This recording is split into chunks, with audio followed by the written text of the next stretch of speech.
El primero de los que nos trae hoy aquí, como decía Edu, es el de Líbano. ¿Por qué? Si llevamos hablando de Líbano tanto tiempo. Bueno, además de que se ha especulado mucho con el 15 de marzo como una de las fechas en las que Israel habría sentado un ultimátum de o se retira Hezbollah de la frontera norte o dejan de atacar la zona norte de Israel los milicianos, o habrá consecuencias porque ellos consideran que tienen derecho a intervenir y a crear una zona de amortiguación, ¿no? Una zona tampón que se le dice en esa zona, ¿no? Para que puedan volver los civiles que fueron evacuados de las localidades en la frontera del norte de Israel. Esto lo tenéis en un mapa gratuito también de Fairpolitik que tenemos publicado en nuestra web. Es la guerra de Sukkot y veis cómo la frontera libanesa-israelí está pues llena de localidades que fueron evacuadas en su momento. Claro, la realidad es que ahora mismo, bueno, pues salvo sorpresa mayúscula, el día 15, que es mañana, no se va a producir la invasión. No sabemos exactamente cuándo va a ocurrir, porque si escuchamos a los políticos dicen directamente que no se trata de si va a ocurrir, sino de cuándo. O sea, que lo dan por confirmado, sobre todo hablando de Rafah, en Gaza, pero también hablando de Líbano.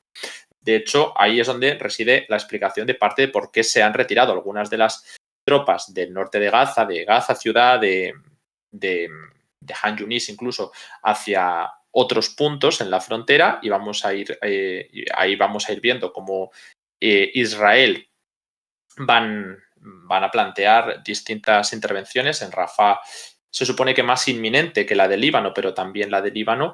Distintos sectores apoyan más una intervención u otra, y también por eso durante estos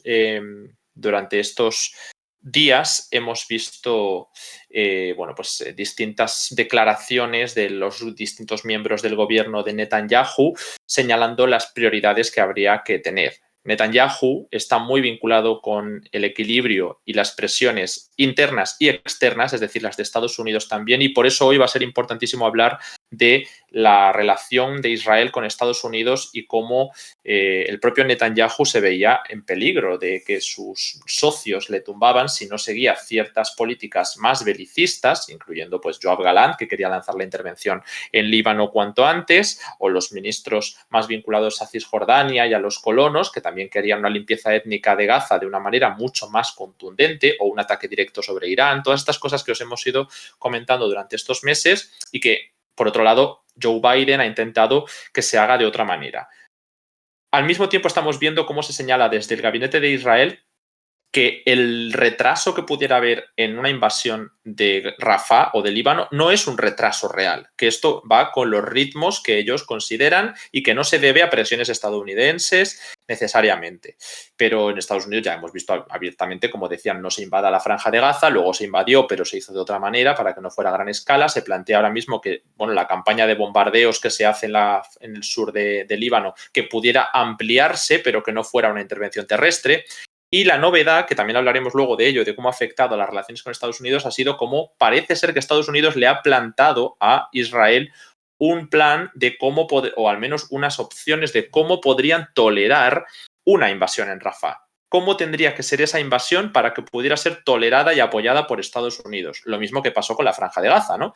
Que en el momento en el que se dijo que tuviera que ser escalonada, pues se iba a dar apoyo y mantener el apoyo a Israel. Luego vamos con el tema de Estados Unidos. Pero comento todo esto porque no es que se trate de un gran retraso en sí, sino la forma en la que Israel vende que esto cumple sus plazos. La realidad no es tanto que cumplan sus plazos como que hay un equilibrio y un encaje de bolillos brutal en la propia Tel Aviv, en el gabinete de guerra y en el gabinete de seguridad sobre cómo, cuándo ejecutar la intervención en Líbano y hasta dónde, ¿no? Y de qué manera. Todas estas cosas se están debatiendo.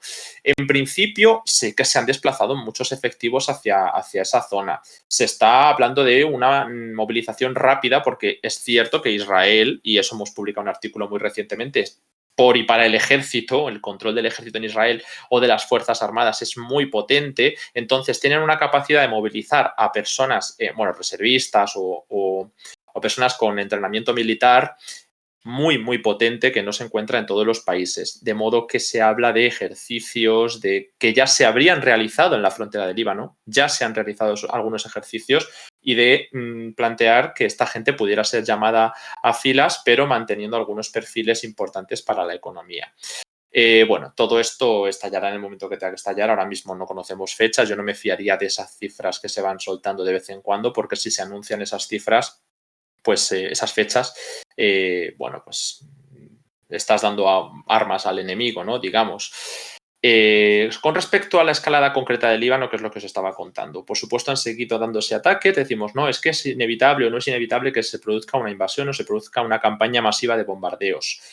Lo importante aquí es cómo ha ido escalando la situación, que nadie piense que esto está parado porque hayan pasado varios meses, que es verdad que en Occidente tendemos a pensar que las cosas se calman porque la atención mediática se diluye y no es cierto. Simplemente lo que hay es muchísima fatiga, sobre todo ahora que todo es inmediatez. Es lo mismo que en Ucrania, la situación cada vez es más intensa. Bueno, pues aquí igual.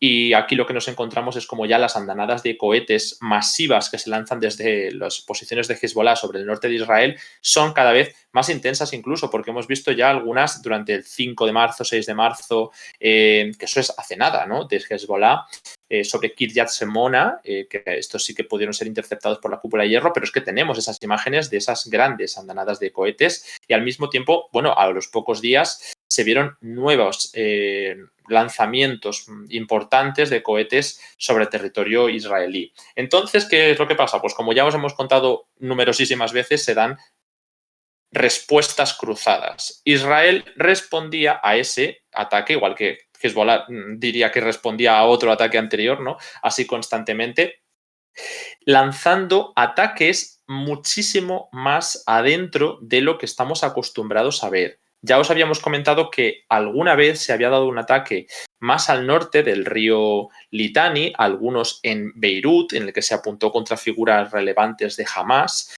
Sin embargo, ahora lo que vimos el día 12 de marzo era las fuerzas de defensa de Israel atacando objetivos de Hezbollah en el valle de Bekaa. Esto se encuentra al noreste de Beirut, es decir, en la zona norte del país, norte del Líbano, no al sur del Líbano, justo en la frontera con Israel o en torno al río Litani, o ni siquiera en la propia Beirut, que ya era una ruptura un poco de algunas líneas rojas. No, estamos hablando del noreste del país, noreste de Beirut.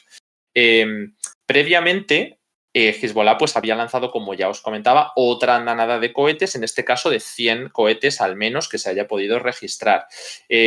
Insisto, el valle de Bekaa está a 100 kilómetros de la frontera, con lo cual el ataque que ha lanzado Israel coincide con esas declaraciones que habíamos visto de los ministros más radicales del gobierno que señalaban, bueno, incluso Gallant, que no es de los partidos más radicales, pero es el más vinculado con las Fuerzas Armadas, ministro de Defensa, claramente. Una relación terrible con Netanyahu, pero bueno, eso podemos entrar en otro momento. La cuestión es que él intenta marcar línea propia y señalar que la campaña de Líbano se va a producir, haya presión de quien haya presión, pero que se va a producir. Y que ahora mismo hay a lo mejor unas decenas de aviones en torno a la frontera y el espacio aéreo libanés, aviones israelíes. Esto también lo señalaba no solamente el ministro, sino también el jefe de las fuerzas de defensa israelíes, y cómo esto podría pasar a ser cientos de aviones en el momento en el que se decidiera a dar el visto bueno, ¿no? Se da el ok y con eso se podría lanzar, lo que digo, no todas las operaciones militares de Israel a lo largo de la historia han sido invasiones terrestres. Ha habido al menos 5 que tengamos registradas, las estábamos analizando internamente hoy, 5 campañas militares en Líbano, de las cuales pues nos encontramos con que 3 han sido invasiones terrestres, 1978, 1982 y 2006, y además ha habido 2 campañas más en las cuales podría llegar a haber ese paso intermedio que pudiéramos esperar ahora, no lo sabemos, que son las de 1993 y 1996, que fueron campañas aéreas intensas. De modo que son 5 grandes campañas militares contra Líbano. No todas eran contra posiciones de Hezbollah, evidentemente, pero sí que nos demuestra que ahora, pues tanto en Israel las fuerzas de defensa, el sector vinculado al ejército, como el propio Netanyahu, que bueno, va un poco más a rastras de todos los sectores, pero también está comprometido con el conflicto, pues lo llaman esto, ¿no?, de autodefensa. Bueno, pues tienen planes para lanzar una operación militar. Lo que no sabemos es cuál. Hemos especulado mucho con que se trate de una invasión, como estas otras tres que os hemos dicho. La más reciente ha sido una invasión terrestre, 2006, pero también puede ser una campaña de bombardeos, porque es que el jefe de la defensa israelí está señalando directamente a la campaña de bombardeos con la intensificación de la aviación de manera notable sobre el cielo libanés. Y bueno, pues aparte de eso, creo que la última noticia que tenemos sobre el Líbano ha sido cómo Israel ha llevado a cabo un ataque en las afueras de la ciudad de Tiro, que está en el sur del Líbano, que diréis, bueno, en el sur del Líbano ya hemos visto muchos ataques, pero aquí se habría matado a uno de los líderes de Hamas, de nuevo, como ha ocurrido en otras ocasiones, Hadi Mustafa. Es una de las noticias que traíamos hoy. Vamos a ver preguntas, comentarios, Edu, y luego, si quieres, paso con otras breves noticias antes de ir a Estados Unidos, porque esta ha sido más extensa, pero ya nos quitamos el bloque. Perfecto, mira, pues yo te paso alguna que otra pregunta. Nos decía TIC 2014 si podíamos comentar la situación de los palestinos en los campos de refugiados de Líbano. Y nos preguntaba Cíclope si ha vuelto a haber ataques cruzados con Siria o si la cosa ahora está un poquito más calmada. No sé qué puedes decirnos respecto a eso. No está más Además, calmada la sí. situación. Es decir, se han dado ataques contra Siria y desde Siria en varias ocasiones. Es verdad que ahora hemos visto algún movimiento interesante. Siria ha dejado pasar a Rusia alguna zona de Irak que hacía tiempo que no veíamos. No tiene por qué estar relacionado con esto, pero sí que, por ejemplo, a Irán. Irán ha dejado de hacer ciertos tránsitos a través, creo que era de Damasco, porque, bueno, pues sabéis que la zona este del Golán y Damasco, sobre todo las zonas de Homs y todas estas ciudades cercanas de Siria, son objetivos habituales de Israel, y al mismo tiempo desde el otro lado, ¿no? Desde los altos del Golán y desde la zona norte de Galilea, ¿no? Hasta Haifa incluso se ha llegado a registrar ataques cruzados. La cuestión es que Siria, más que para los ataques cruzados desde el Golán, que es importante y se siguen dando ataques, es más para la conexión con el Líbano y con algunos grupos del eje de la resistencia que puedan llegar hasta esa frontera libanesa. Bueno, lo veis en pantalla todo, ¿no? Todo lo que estoy señalando, tanto Damasco como el tema del sur, porque es que toda esta zona al sur de Damasco, donde se han dado algunos de los problemas del gobierno sirio con oposición, con la que había algunos acuerdos en Deraa, como decía antes, pero también en Suwaida y otras zonas que nos ha explicado Pablo del Pozo en otras ocasiones, están justo al sur, están cerca de los altos del Golán, pero la frontera con Líbano es imprescindible, ¿no? Por eso se utiliza mucho como hub del eje de la resistencia o de la Guardia Revolucionaria, por decirlo más correctamente, porque no es todo el eje. Y nada, eso sí. La otra pregunta, perdón, ¿cuál era? Es que tenemos varias, pero para que no se nos vayan acumulando, la pregunta era Los campos de de... refugiados, Eso es, ¿no? nos preguntaba TIC por los Los campos de refugiados de campos de palestinos refugiados. en Líbano. Bueno, la cuestión principal es el tema de la UNRWA. Es que todos estos campos de refugiados solo para palestinos, es decir, la UNRWA es la Organización de Naciones Unidas que se dedica a los refugiados palestinos, no como ACNUR, ¿no? Que tiene como un mandato más amplio y tiene unas diferencias cualitativas notables, porque es la única que contempla ese derecho al retorno de manera clave. Entonces, el hecho de que se esté desfinanciando la UNRWA, aunque hay algunos países que hayan revertido la situación, o España que ha intentado incrementar la financiación, por ejemplo, ha dejado una situación crítica, no solo la posible financiación de los refugiados en Gaza y la ayuda humanitaria, sino también en campos de refugiados externos. A esto hay que sumar el hecho de que en Líbano ya se han dado disputas armadas entre varios grupos de palestinos por el control de los mismos. Ahora mismo creo que la presencia de grupos armados palestinos es aún más fuerte, incluso porque antes se hablaba de pugnas entre las brigadas Al-Qassam, las brigadas de los mártires de Al-Aqsa, pero es que sinceramente las dos están participando en la guerra. Las brigadas de los mártires de Al-Aqsa además son bastante independientes, autónomas, quizá mejor de su brazo político Fatah, ¿no? que a través de Hamas, las brigadas Al-Qassam. Entonces, esos enfrentamientos que se han dado anteriormente, pues yo creo que siguen ahí, pero se están centrando más en ataques cruzados, porque no es el mismo colaboracionismo el que se denuncia de Fatah y de la Autoridad Nacional Palestina que el que se denuncia del grupo armado, que al final, como digo, es que actúa autónomamente. Bueno, teníamos por aquí también, voy a intentar que no se nos pasen, porque tenemos alguna acumulada arriba. Bueno, como tenemos varias, voy a priorizar a la gente que está suscrita, porque si no, no vamos a llegar a todos. Nos decía Vale. Manu Pogo si entonces creemos que la invasión de Rafah es inevitable. La invasión, eso lo ha dicho Israel. Es decir, eso lo están diciendo ellos. Ellos están señalando más la de Rafah que la de Líbano. Ojo, porque la de Líbano parece que sigue todavía escalando y que es impensable que los dos grupos alcancen un compromiso. Mientras que diréis, bueno, en Gaza sí que parece algo más probable alcanzar un compromiso porque está la negociación por los rehenes, la liberación de prisioneros, lo del alto el fuego, la ayuda humanitaria, la apertura de los corredores. Están diferentes cuestiones que se están tratando, crear una autoridad colaboracionista. Estamos viendo cómo Hamas está intentando eliminar a los pocos miembros que ofrezcan colaboracionismo para crear una autoridad mixta, lo que explicábamos el otro día con Ángel, de si se podía crear una especie de zona B como la de Cisjordania en Gaza, o si sería una zona C. Ese debate que tuvimos me parece que ahora mismo jamás no lo contempla. Está intentando eliminar todo tipo de colaboracionismo. Pero aún así parece más probable que la de Líbano. Fijaos, ¿no? Porque la de Gaza, aunque haya esa negociación, Israel no quiere ciertos pasos. Se está señalando mayoritariamente desde la prensa que en Israel ese equilibrio que os he señalado antes se inclinaba a que, bueno, Netanyahu tiene que dar la cara ante Estados Unidos de vamos a negociar, pero al mismo tiempo sabe que no puede ceder en ciertas cosas porque le tumban cualquiera de sus socios. Por la derecha, por el centro derecha o por la extrema derecha, me da igual, ¿no? Porque al final son muy variados, pero que tienen muchos compromisos con Benny Gantz, con Ben Gvir, con el propio Gallant, con mucha gente. Esto ya lo podremos explicar en otro momento. Entonces, al mismo tiempo, tiene que señalar que está negociando para evitar una escalada como la de Rafah o que se va a seguir ese derecho internacional humanitario, pero la realidad es que sus socios le están diciendo que sí o sí va a haber intervención en Rafah y él también lo está diciendo de alguna manera. La cuestión es cómo y cuándo va a ser. Porque es lo mismo que la invasión en Gaza. Se ha realizado la invasión en Gaza, se ha matado a 30.000 personas, pero no es lo mismo que hacerlo a gran escala, que es lo que Estados Unidos quería hacer. Evitar, ¿no?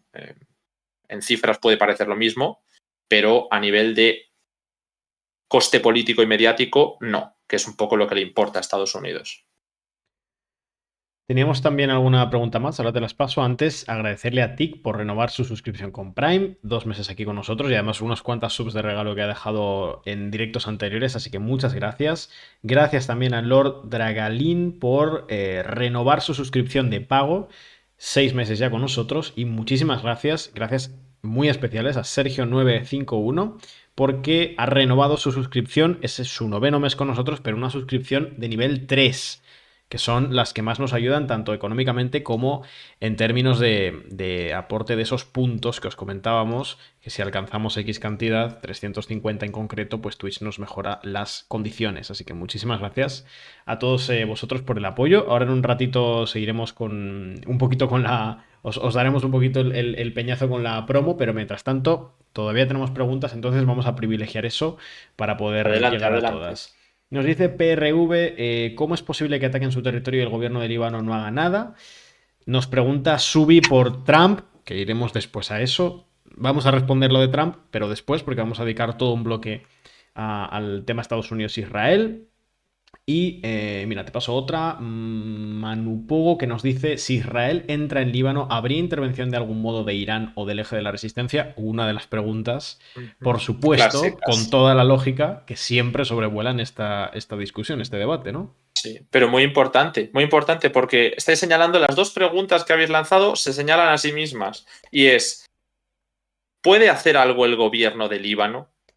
Es decir, no hay gobierno en Líbano, hay un gobierno en funciones, el primer ministro está en funciones, el presidente está fuera de mandato, no hay acuerdo ni de lejos, ¿no? Para renovarlo. Todos los intentos que se han hecho durante los últimos, no sé si 3, 4, 5 años, porque no soy experto en Líbano, porque es que es imposible ser experto en Líbano, también te digo, pero bueno, hay algunos artículos que tenemos en la web que lo explican, así que no hay que alarmarse, tenemos ese contenido en la página web y además creo que gratis esos artículos para entender por qué no hay gobiernos en Líbano. Pero es un país que es muy difícil de gobernar, que está en crisis constante, con una hiperinflación, con asaltos a instituciones, con escasez de recursos energéticos, cortes, problemas enormes, ¿no? A nivel económico, pero muy, muy graves. El gobierno no es capaz de llegar bueno, pues a organizar una transición. Por lo tanto, Hezbollah es un actor principal. Lo que diga el gobierno es importante, pero ¿qué puede hacer el gobierno? El gobierno no está en plenitud de funciones. El gobierno hace declaraciones rimbombantes de vez en cuando y, por supuesto, defiende la soberanía del Líbano. No se posiciona con Estados Unidos ni se posiciona con Israel en este caso. Se posiciona no de manera muy directa con Hezbollah, pero bastante claro, porque están diciendo, bueno, nosotros impediremos que haya grupos al sur del río Litani cuando Israel abandone la ocupación de territorio. Está señalando también a las granjas de Sheba, territorio libanés ocupado por Israel, y que ahora eso parece que no importa a nivel de volver a las resoluciones de la ONU. Es que quiero decir que Israel se está escudando en resoluciones de la ONU para señalar que tiene derecho a intervenir en el sur del Líbano porque hay grupos armados al sur del río Litani, pero al mismo tiempo no hace caso de que la ONU señala que la ocupación de los altos del Golán y por lo tanto las granjas de Sheba es ilegal. Pero, bueno, pues esto es otro tema. Y con la otra pregunta, el hecho de que el eje de la resistencia pudiera intervenir en Líbano. Bueno, Hezbollah es el eje de la resistencia en un porcentaje bastante importante. No lo simplifiquemos, ¿vale? Por supuesto hay mil cosas más. Irán tiene un papel relevante, pero es que no se trata ya de la hipocresía o no hipocresía que se señala de es que los hutíes, es que Hezbollah no se están implicando lo suficiente con Palestina, además de que están haciendo bastante más de lo que se hizo en la guerra de 2021 o más de lo que se hizo en los conflictos de 2022 y de principios del 23, bastante más de lo que se ha hecho en la última década. Es que una intervención en Líbano afectaría directamente a todos los grupos del eje de la resistencia que están participando desde Líbano. Claro, los hutíes igual más complicado porque se encuentran en Yemen, pero aún así, ahora cuando tengamos un momento traigo alguna noticia más. Por supuesto, yo creo que la escalada con el eje de la resistencia está servida. La cuestión es, de nuevo, ¿a quién le conviene que la escalada llegue hasta el infinito? Porque Israel quiere una guerra con Irán, lo llevan diciendo años y es Estados Unidos el que les coarta de alguna manera. Pero yo creo que a Irán no le conviene una guerra con Israel a gran escala, porque si interviene Estados Unidos, tenemos guerra regional. Entonces, incluso aunque pudiera participar el eje de la resistencia en la respuesta a una intervención de Israel en Líbano, hay que ver si Irán volverá a marcar una línea roja, diciendo, vale, se va a dar una respuesta mucho más contundente a Israel, se va a dar una participación desde el Líbano en una guerra proxy, pero no vamos a una guerra directa con Israel, porque en algún punto quieran evitar la guerra regional. Entonces, que pensemos que todo siempre tiene grados, que es verdad que es muy grave que se escale la situación en Líbano, pero eso no necesariamente nos tiene que llevar a una guerra regional al día siguiente. Puede que acabe derivando en una guerra regional y es bastante probable por las dinámicas que se esperan, pero no tiene por qué ser inmediato.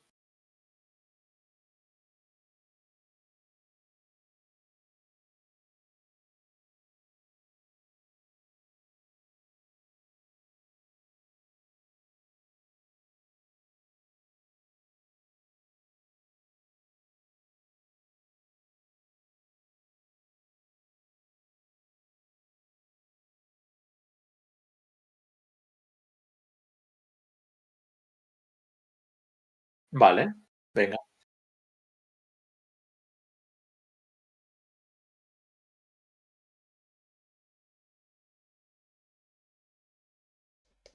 Ahora se me Sí, nos escucha, dicen ahora que se me sí. escucha. Vale, perdonad. Ahora sí, ¿no? ¿Ya se me escucha? A ver, gracias al chat por avisar. Confírmenos, a ver si nos pueden confirmar si se escucha a Edu. Yo He es que le escucho. visto Dicen que no se te a Edu escucha. ahora, Ah, ahí voy ahora, yo. ahora. Vale, vale, perfecto, perfecto. Perdonad, disculpa. Esta sí que ha sido fallo mío. Pido perdón. Joder. Bueno, pues reitero que le estaba agradeciendo tanto a Tommy, que es su cuarto mes aquí Con con su Prime. suscripción con Prime, totalmente gratuita, y también a Jukubu, tercer mes con nosotros. Ahora vamos a contaros el tema de Prime, pero bueno, ya sabéis que son totalmente gratuitas esas subs, pero mucha gente no lo sabe, nos ayudan, ¿eh? Igualmente nos aportan económicamente. Así que nada, muchísimas gracias a ambos por esas suscripciones. Gracias ahora también a Manu Pogo por esos 100 bits que acaba de donar. Muchísimas gracias. Y que aprovecha esta donación. Tenía alguna que otra, pero leo la pregunta que acaba de dejarnos Manu asociada a esa donación de bits, que nos dice si podríamos explicar un poquito las dinámicas que se esperan sobre la escalada de una guerra regional, que esto es un poco jugar Uf, a prever, es complicado, pero Bueno. Pero bueno, ha donado, así que vamos a responder a la pregunta. Así que es complicado porque, como ya sabéis, llevamos con esto, pues mira, desde que publicamos el libro de la pugna por el nuevo orden internacional, ya hablábamos de que hay un capítulo entero que se llama Hacia una gran guerra en Oriente Medio. Te quiero decir, esto fue en el mes de abril, mes de mayo del año pasado. No había ocurrido lo de Hamás. Pero, ¿cómo vamos a saber los pasos exactos? Bueno, pues en el momento en el que ocurre lo de Hamás, todo acaba vinculado por Gaza, acaba vinculado por Palestina, mientras que nosotros pensábamos, esa guerra regional puede desarrollarse a través de cualquier escenario. Contemplábamos 4. Contemplábamos un conflicto en el Cáucaso que pudiera derivar en una guerra, ¿no? Esto de que Irán, Azerbaiyán, etcétera, Israel, ¿no? Otro conflicto en el Kurdistán, con la participación de Turquía, de Irak, de Irán. Esto también podía acabar en una guerra regional, por la participación de Israel. Al final también, Israel está un poco metido en todas las salsas. Líbano como tal, porque pudiera implosionar el Estado dentro de los conflictos que ya tenía y que esto al final derivase también en un conflicto entre el eje de la resistencia y Israel en este caso. Y por supuesto, el cuarto que también contemplábamos era Palestina.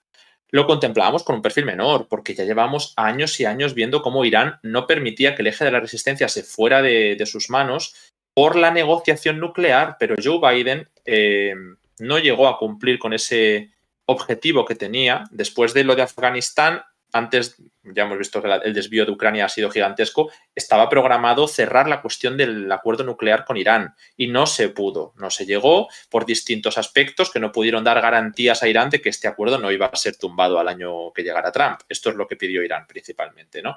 Y no se pudo dar esas garantías. Entonces, cualquiera de todos estos conflictos me parecía un poco menos probable. Claro, ahora, con el fracaso rotundo de las negociaciones nucleares y el estallido de Hamás, la campaña de Israel totalmente desmesurada con respecto a lo que realizaba antes, que ya de por sí era bastante duro para los palestinos a nivel humanitario, nos deja claro que sí puede haber una guerra regional en cualquier momento. De hecho, Estados Unidos, el esfuerzo que ha puesto ha sido en rebajar la intensidad y los tiempos, aunque se haga lo mismo, porque eso da pie a pensar cada paso y a que no sea todo inmediato, porque ya veíamos que en el momento en el que se diera la invasión de Gaza a gran escala, iba a participar el eje de la resistencia de los ataques. Hemos visto a los hutíes, a Hezbollah, a la resistencia islámica de Irak, todos, ¿no? Pero que hubiera ocurrido en mayor escala, en mayor velocidad, y esto habría probablemente ocurrido si la invasión hubiera sido simultánea sobre toda la franja, porque la forma era de responder. Estados Unidos tenía sus portaaviones en el Mediterráneo. Todo esto habría implicado que Estados Unidos participase de la defensa de Israel en el momento en el que el eje de la resistencia atacara a Israel.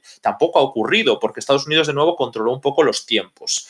Se han desplazado al Mar Rojo, pero al final pues no ha sido la intensidad de los ataques, aunque ahora los hutíes denunciaban ya que tenían no sé si 30 mártires, pero bueno, el caso es que esa gran guerra regional no se ha producido por esos cauces gracias a que se ha ido dilatando en el tiempo.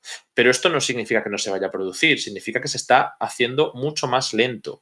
En el momento en el que se dé una invasión de Líbano o una invasión de Rafah y haya una limpieza étnica parcial, porque no creo que se pueda expulsar a 2 millones de personas, pero a lo mejor sí se puede expulsar a 100.000 o no sé cuántas se acabarán expulsando. Algunos ministros han dicho esa cifra, no lo digo yo. Es que todas estas cosas las dicen abiertamente los israelíes. Si se da ese salto a Egipto, si se da la guerra con Líbano o al menos con Hezbollah en el sur del Litani, pues por supuesto puede exacerbarse la tensión con el resto de miembros del eje de la resistencia, que separe esa baja intensidad, que no es tal, pero bueno, una menor intensidad que hay desde la resistencia islámica de Irak, desde los sucesos post-Jordania. Nos acordaremos, ¿no?, de cómo Estados Unidos respondió a Kataib Hezbollah. Kataib Hezbollah dijo que, bueno, que iban a hacer una pausa, luego dijeron que ya no había pausa, que iban a seguir, pero la intensidad no ha sido igual. Todo esto puede venir más vinculado con una posible intervención. Es que puede haber tantos eventos. Yo os puedo decir que Irak ahora mismo tiene conflicto con el Kurdistán iraquí de alguna manera. Irán también, Turquía también. Cualquiera de los tres puede romper la baraja en Irak. En el momento en el que Irak explote, en el momento en el que haya un adelanto electoral en Irak, que también se está hablando, puede haber otra crisis postelectoral en Irak. Así que es importante entender que cualquiera de los puntos de Oriente Medio puede catalizar la guerra regional. Ahora mismo el cauce lógico, entre comillas, es Líbano, eje de la resistencia, Estados Unidos, Irán, Israel. Pero yo no sé cuál va a ser el que estalle, porque como digo, en el libro ya pensábamos en otros. espero haber respondido como he podido a Manu, que ha sido uno de los que más nos ha apoyado, pero es que es una pregunta difícil. Pues mira, Ale, yo justamente iba ya a decir que pasáramos a la última actualización, dejando alguna pregunta todavía en el tintero, aunque después vamos a seguir con otro bloque, pero lo que pasa es que Shankly también ha aprovechado para donar unos poquitos bits, 100 Muy bits, así bien. que te paso la pregunta suya y ya con esa, salvo que haya más donaciones, ya pasamos a una nueva actualización, que si no, no avanzamos aquí en el Sí, directo. bueno, que si nos obligan a quedarnos más rato porque están donando, pues habrá que Sí, hacerlo. sí, es por buena razón. Nos pregunta Shankly, ¿no es sorprendente la tibieza de las naciones árabes ante la agresión de Israel? Más allá de la retórica, no hemos visto una respuesta a la altura de las circunstancias. Claro, y no es sorprendente la tibieza de la reacción en Cisjordania después de que sucesos que desataron la segunda intifada pueden haber sido superados básicamente durante estos años. Ya, pues es que el contexto ha cambiado mucho. Los países árabes han iniciado un camino de normalización con Israel. Sobre todo yo pondría el punto de inflexión en la guerra de Siria, porque en el momento en el que surgen esas oposiciones moderadas, que muchas eran yihadistas, ¿no? Nos encontrábamos con que a Israel le convenía la caída del gobierno de Assad, pero es que a Emiratos Árabes, a Arabia Saudí, algunos señalaban también a Qatar, de manera diferencial en función de qué apoyo se pudiera dar, permitieron o propiciaron el auge de distintos grupos más radicales. Claro, entonces en aquel momento hubo una colusión de intereses entre Arabia Saudí como líder en aquel momento, ¿no?, de las dinámicas. Posteriormente yo diría más de Emiratos Árabes, que ha sido el que se ha hecho más cercano de Estados Unidos. Es debatible, ¿no? Los dos tenían una muy buena relación con Trump, pero Emiratos Árabes es el que la ha mantenido con la administración posterior. Con Israel, claro, si los países árabes no son capaces de mantener un compromiso con la causa palestina porque ahora hay una relación económica, política súper importante con Estados Unidos, con algunos países occidentales, porque yo qué sé, la de Qatar, por ejemplo, con Francia ha sido clave, ¿no? Pero hay que decir que Qatar no lo metería en el mismo saco. Qatar no tiene esas relaciones con Israel, pero aún así está ejerciendo de mediador. Esto es un papel que estaba asumiendo Egipto también. Entonces, que Qatar y Egipto estén mediando, bueno, pues es que al final no se van a preocupar de la causa palestina. Sí se van a preocupar, ¿no? Pero se van a preocupar principalmente por sus intereses. Y sus intereses suponen ganar peso político en la región. Si tú como mediador vas a conseguir ser el centro de toda esta dinámica, te conviene ser el mediador. Si Arabia Saudí, en lugar de vender su apoyo a cambio de ciertas regalías, como hizo Sudán, como hizo Marruecos, como ha hecho en parte Emiratos o Bahrein, si a ellos le conviene ganar algo más grande de Estados Unidos, como un acuerdo militar bilateral, por ejemplo, que es una de las cosas que se ha planteado, ¿por qué vas a regalarle ese apoyo a Israel? Entonces, hay algo de tibieza, pero en el fondo lo que hay son intereses particulares.